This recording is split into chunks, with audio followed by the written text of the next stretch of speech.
Hey, you. You're finally awake. Hello everyone and welcome back to the channel. We're going back to the NES once again and we're looking at RPGs again because I love RPGs. RPGs are my bread and butter. Well, actually no, platformers and fighting games are my bread and butter, but I love RPGs and the NES was full of them. Some of these never reached Western shores, but I thought, why not talk about some RPGs? They might not be the best, but they're still worthy of a conversation. As always, if you think I deserve it, please hit that like button, as that is what makes the channel grow. You can also hit the subscribe button and the notification bell to be told when new videos are coming. We've also got the weekly podcast, and you can join the Smut Squad on Discord, and the link is in the description below. Right, let's get into it, shall we? More RPGs for the NES. Legend of the Ghost Lion.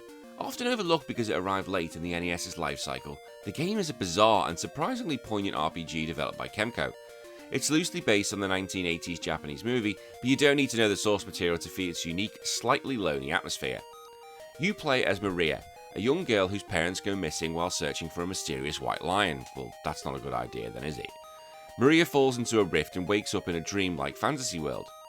It uses a first-person turn-based system similar to Dragon Quest, but with a major twist. Maria doesn't fight alone, she uses summons. There are no traditional levels gained from grinding. You grow stronger by finding fragments of hope, items called courage lamps and hope drops, scattered throughout the world. Legends of the Ghost Lion stands out because it feels less like a gritty adventure and more like an interactive storybook or a child's imagination brought to life. Maria herself is physically weak, so she uses artifacts to summon guardians to fight for her. You summon things like a spearman, a centaur, or a giant. Each summon has its own HP and abilities, and they stay by your side until they're defeated. This creates a unique tactical layer where you're managing your team of spirits rather than just hitting attack with a sword. The art direction is hauntingly beautiful for the NES. Instead of the typical grass, cave, lava progression RPGs, you wander through surreal landscapes, deserts with giant mushrooms, underwater kingdoms, and floating islands. The colour palette is heavy on pastels and purples, giving everything a hazy, dreamlike quality. And because you don't gain levels through experience points, the game respects your time. Your power is tied to exploration. If you want to get stronger, you have to find the hidden chests and talk to NPCs to find the next hope item. This makes the game feel like a journey of discovery rather than a math-heavy slog. The monsters aren't your typical goblins and orcs. You fight bizarre creatures like flaming spirits, sentient statues, and abstract nightmares. The sprite work is detailed and often covers a large portion of the screen, making the encounters feel intimidating. And due to its simplified systems and focus on story and exploration, it's an amazing entry-level RPG. It isn't punishing difficult, but it has enough atmosphere and mystery to keep even seasoned players curious about what's around the next corner. Legends of the Ghost Lion is a great game. It's an RPG that prioritises mood and wonder over stats and equipment. It feels like a precursor to modern indie RPGs that focus on personal stories and unique art style. It's a hidden gem for anyone who wants to experience the NES's capability for storytelling and atmosphere. Double Moon Densetsu. Released only in Japan in 1992, this late-era Famicom RPG is a hidden treasure that pushed the 8-bit hardware to its breaking point. Developed by Masaya, it attempted to bring the high production values and complex storytelling of the 16-bit era back to the Famicom. It's a game of hidden depths, beautiful sprite work, and a surprisingly mature tone. You follow a young protagonist on a quest to uncover the secret of the Double Moon, a celestial event linked to the rising ancient evil. You gather a party of diverse heroes, each with their own personal stakes in the war. It features huge detailed character sprites during battle and beautiful cutscene stills that look like they should belong on the Super Nintendo. It leans heavily into the classic high fantasy aesthetic, but with that layer of 90s anime flair. Double Moon Densetsu is good because it refused to just be another Dragon Quest clone. It tried to innovate in a genre that was becoming stagnant. While the combat is turn-based, it features a unique unit system. Characters have specific roles that feel more distinct than your average RPG. You have to manage your formation and use specific skills that interact with the enemy's position. It's a bit more tactical than just mashing the A button to attack. And this is one of the best looking games of the Famicom. The developers used advanced mapper chips to allow for massive boss sprites and expressive character portraits. When a spell is cast, the screen flashes and ripples in ways that make you forget you're playing on 8-bit hardware. The art style has a clean look that many NES games lacked. The game features a high level of cinematic storytelling for the time. Characters have actual arts, and the dialogue, thanks to modern fan translations, reveals a story that is more complex than Save the Princess. It deals with destiny, betrayal, and the weight of leadership. The music is also a standout feature. It utilises the NES sound channels to create surprisingly lush themes. The battle music is driving and heroic, while the town themes have a peaceful, pastoral quality. It's the kind of music that gets stuck in your head and makes the world feel larger than just a few pixels on a screen. Now, instead of just buying Fire 1 and Fire 2, the magic system feels more integrated into the lore. The items you find have specific cultural context within the game world, and the progressions feels earned through the story rather than just through gold farming. But because it was released in 1992, the developers knew exactly how to squeeze every ounce of power on the NES. There is almost no sprite flickering, the menus are snappy and well designed, and the world map navigation is smooth. It feels like a premium experience from start to finish. Double Moon Densetsu is a lost classic. It's an RPG for people who have played everything else and want to see how far the NES could actually go. It's beautiful, mechanically interesting, and possesses a sense of grandeur that few 8-bit games ever achieved. It's the bridge between the simple adventures of the 80s and the epic sagas of the 90s. Silver Saga. Unfortunately, this was a game released by Taito. Well, not unfortunately, it was released by them. Unfortunately, it was only released in Japan. It is a game that feels like it's constantly trying to break out the 8-bit box. It blends traditional high fantasy with weird, high-tech science fiction elements, creating an experience like its precursor to the magic punk vibes of games like Final Fantasy VI. You play as a hero chosen by the gods to stop the resurrection of a dark entity. While it starts as a standard save-the-world quest, you quickly find yourself dealing with ancient technology and cosmic mysteries. You don't just have one party either, you can manage multiple teams of humans, monsters, and even robots. You can hire various specialists to join your cause, allowing for a highly customizable team dynamic. Silver Saga is a hidden gem, because it took the established RPG formula and added layers of complexity that were way ahead of its time. Most NES RPGs gave you tiny static sprites in combat. Silver Saga featured massive, detailed character portraits that take up the screen when you select commands. It gave the battles a face and makes the characters feel like actual people rather than just 16 by 16 pixel blobs. The enemy designs are also equally impressive, featuring strange biomechanical horrors. The core of the gameplay revolves around summoning and utilising the four spirits. They're not just there for one-off attacks, they're integral to your strategy. You have to balance their elemental strengths and weaknesses, making the combat feel much more tactical than just spam the attack gameplay of earlier NES titles. This game wants to keep you on your toes. One moment you're in a medieval castle, and the next you're exploring a laboratory or dealing with futuristic machinery. This genre clash keeps the exploration exciting. You never quite know if the next town will have a blacksmith or a computer terminal, and it captures that lost civilization trope perfectly. For a 1992 Famicom game, it is remarkably user-friendly. It features an auto-battle system for grinding, which was a godsend in the early 90s, and a very clean menu interface. The movement speed is brisk and the encounter rate, while traditional, doesn't feel as oppressive as Dragon Quest II or Dragon Warrior 2, which may appear on this list. The game uses a darker, more muted colour palette than most NES games. This, combined with a soundtrack that leans into the eerie synth-like melodies, gives the world a sense of impending doom. It feels like the world has already seen several apocalypses and is barely hanging on. Silver Saga is an RPG for the technical enthusiast. It's for the player who loves to see how much a developer can cram into a tiny cartridge. It's stylish, moody, and mechanically deep adventure that proves the NES was still a powerhouse for storytelling even as the 16-bit era was in full swing. Glory of Heracles 2, Titan no Metsubu. While the first game in the series is a bit clunky Dragon Quest clone, the second entry is where the series found its soul. It takes the familiar tropes of 8-bit RPGs and drapes them in the rich, often tragic tapestry of Greek mythology. It's a game that feels very heavy in a few ways that NES games do. It's a game that feels heavy in a way few NES games do, trading generic dragons for the wrath of the Olympians. You play as a young hero in the world where the gods are active, fickle, and often cruel. Your quest isn't just to kill the Demon King, but to navigate the whims of Zeus, Hera, and the fallout of the Titan's fall. You eventually travel with a unique cast, including a centaur and a bronze automaton, making your group feel like a true Argonaut squad. This was developed by Data East, and you can feel their signature weirdness and polish throughout the experience. Glory of Heracles 2 stands out because it treats its setting with genuine respect.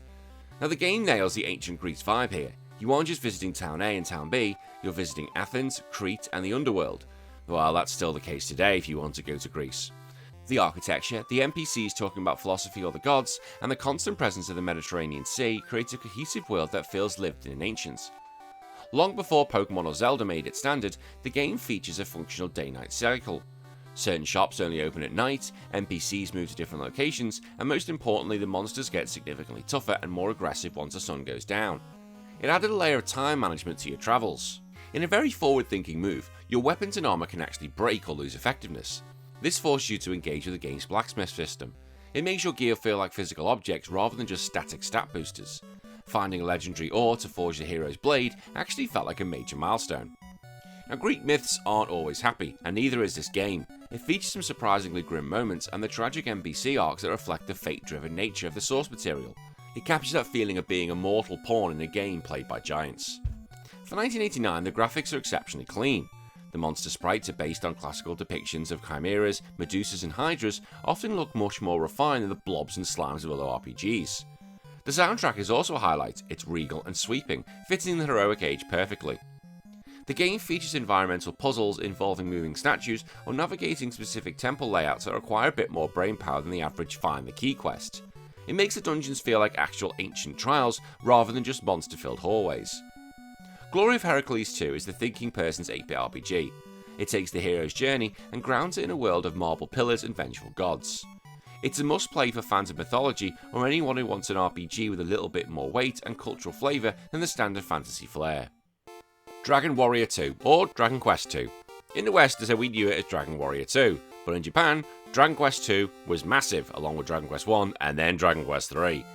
It took the lonely single hero journey of the first game and exploded it into a full-scale party adventure.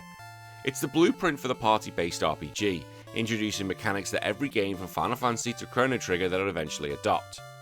100 years after the first game, the descendants of the legendary Erdrick, or Loto in Japan, must unite.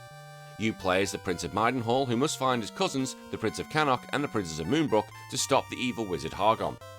This was the first game in the series, and one of the first ever, to feature multiple playable characters and multiple enemies in a single map. The world map itself is massive. In fact, the entire map from the first game is just a small explorable island in this much larger world. Dragon Warrior 2 can be seen as the Empire Strikes Back of the series. It's bigger, darker, and infamously much harder than the original. Oh my god, it is much harder than the original, I'll go into that. This game introduced the holy trinity of RPG roles. You had the hero of Maidenhall, who is a pure tank and warrior, who can't cast spells but hits like a truck. You had the hybrid, the Prince of Cannock, who is a jack of all trades, who uses physical attacks and support magic.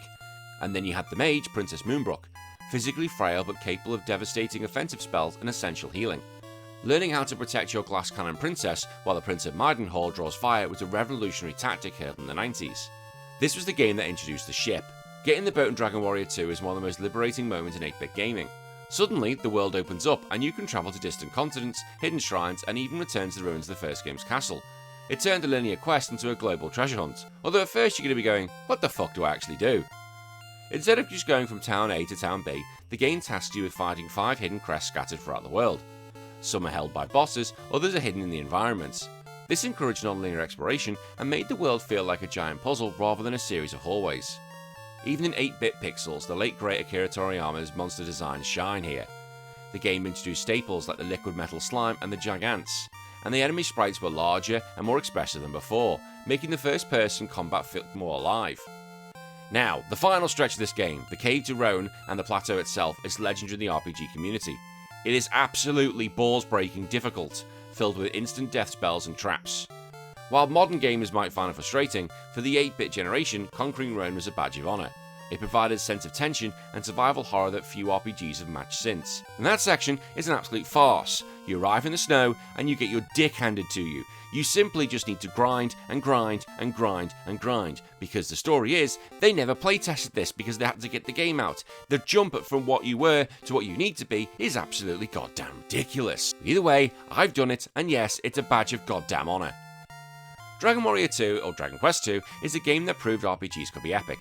It moved the genre past a simplified dungeon crawl and a realm of world-spanning sagas. It's a tough, uncompromising journey that awards patience and strategy, serving as the essential bridge to the perfection of Dragon Warrior 3. Ganbare Goemon Gaiden Kieto Ugon Kuzuru. I probably absolutely butchered that. While Westerners were busy playing the platformer Legend of the Mystical Ninja on the Super Nintendo, Famicom owners in Japan were treated to this absolute gem of a spin-off. It took the wacky Edo-era world of Goemon and successfully transplanted it into a full-scale top-down RPG, and it remains one of the most vibrant, funny, and visually impressive RPGs on the 8-bit hardware. Goemon's signature golden pipe has been stolen. To find it, he teams up with his bumbling pal, Ibisamaru, the wisecracking Koniyomon, and the robotic Sasuke. It's a Dragon Quest-style RPG in terms of mechanics, but the flavour is pure Neo-Edo. Instead of western castles, you have bathhouses, shrines, and kabuki theatres. This is one of Konami's crowning achievements on the NES. The character sprites are huge and expressive, and the battle backgrounds are stunningly detailed. Ganbare Goemon Gaiden stands out because it refuses to take the hero's journey seriously, replacing epic gloom with slapstick humour and high-energy fun. Most NES RPGs feel a bit static, but Goemon Gaiden feels alive. Konami used a massive palette of bright reds, blues, and golds. The towns are crowded and bustling, and the NPC dialogue is genuinely funny even with the translation, and it captures the festival atmosphere of the Goemon series perfectly. While the combat is turn-based, it features fantastic animations. Seeing Goemon throw his coins or Bisumaru using his hula hoop attack is a joy. The enemy designs are real stars though. You'll fight everything from sentient umbrellas and man-faced dogs to bizarre creatures from Japanese folklore, all drawn with a playful cartoonist edge. Instead of traditional mana-based spells, the characters use jutsu. These scrolls provide flashy, powerful effects that often involve wacky animations like Ibisumaru's Dance of Death. The system is easy to understand, but deep enough to keep the boss fights interesting. Konami was his undisputed master of the NES sound trip, and it shows. The soundtrack is a blend of traditional Japanese instruments and upbeat, catchy pop melodies. The battle theme is also an absolute banger that makes grinding for gold feel like a dance party. Keeping with the Goemon tradition, the game is packed with distractions. You can visit game centres to play 8-bit versions of Konami titles or engage in betting games. It breaks up the RPG loop of walk, fight, talk and makes the world feel interactive and playful. The boss fights also feel very big. Unlike Dragon Warrior, where enemies are often small static boxes, the bosses here are multi-part sprites that loom over your party. They have personality and often engage in humorous banter before the fight begins. Ganbare Goemon Gaiden is the perfect alternative RPG. It proves that you don't just need a Dark Lord or a world-ending prophecy to make a compelling adventure. Sometimes you just need a missing pipe and a few loyal friends and a lot of personality. And you can argue that it's the best looking and best sounding RPG on the entire system. And finally, Ultima 4, The Quest of the Avatar. While most NES RPGs are about killing the big bad to save the world, Ultima 4 flipped the script. The villain had already been defeated in the previous game, and the world of Britannia was at peace, but it was spiritually empty. Your goal wasn't to gain the most experience, but it was to become a living example of virtue. It remains one of the most ambitious and philosophical games ever ported to an 8-bit console. You are summoned to Britannia not to slay a dragon, but to master the 8 virtues: honesty, compassion, valour, justice, sacrifice, honour, spirituality, and humility, and become the Avatar, not the anime one. Originally a complex PC title, the NES version was completely rebuilt by FCI and Pony Canyon, and it replaced the keyboard-heavy interface with a gorgeous streamlined menu system and improved graphics that look closer to Dragon Quest. You travel the land recruiting companions who represent each virtue, eventually forming a massive 8-person fellowship, not Lord of the Rings. Ultima 4 is a thinking-person RPG that tracks your behaviour in a way that was decades ahead of its time. Instead of picking your warrior or mage from a menu, the game starts with a series of ethical dilemmas posed by a fortune teller. If thou findest a purse of gold, does thou return it or keep it? And your answers determine your starting stats, your virtue and your class. It makes the character feel like a reflection of you. Well, thou, or thee, thy, I don't know my old English, I would give it in to the nearest police station because I'm a good boy. My brother would probably steal it. Everything you do is watched. If you run away from a fair fight, your valour drops. If you steal a chest from a villager's house, your honesty plummets. Well, let's be honest, we all do that in RPGs. They just let you walk in and take their stuff, so we're all screwed. If you kill a non-hostile creature, you lose compassion. To level up in a virtue, you have to actually live it. It's the original moral choice system, and it's surprisingly strict. Unlike the static windows of other NES RPGs, combat shifts to a top-down tactical grid. You have to manage positioning, line of sight for spells, and movement. Each companion has different weapon ranges, making every encounter feel like a mini-game of chess. Britannia is a massive open world. To find the runes and shrines of the 8 virtues, you have to talk to NPCs and actually pay attention to their clues. You aren't given a quest marker, you have to take notes, learn the mantra for each shrine, and piece together the lore yourself, and it makes you feel like you're a true detective scholar. In the final dungeon, you don't win by having the highest strength stat. You win by proving your mastery of the virtues by answering the ultimate question. It's one of the few games in history where the climax is an intellectual and spiritual test rather than a button-mashing boss fight. The NES port in many ways is the best way to play Ultima 4. It features a beautiful sweeping soundtrack and a tiled graphical style that makes the world of Britannia feel much more inviting and colourful than the stark wireframe style visuals of the original home computer versions. Ultima 4 on the NES is a monumental achievement in game design. It's a rare RPG that asks the player to be a better person, I'm screwed, not just a stronger fighter. It's a deep, cryptic and incredibly rewarding for those who are willing to immerse themselves in its lores. It's not just a game, it's a journey of self-discovery. And that's it, some more NES RPGs. What do you think? Are there other ones I need to talk about? If there are, put them in the comments below and we can always do another video. And if there's any other topics you want me to talk about, put that in the comments as well. And until then, I'll see you all in a few days. My name's been Danny, take care, bye bye.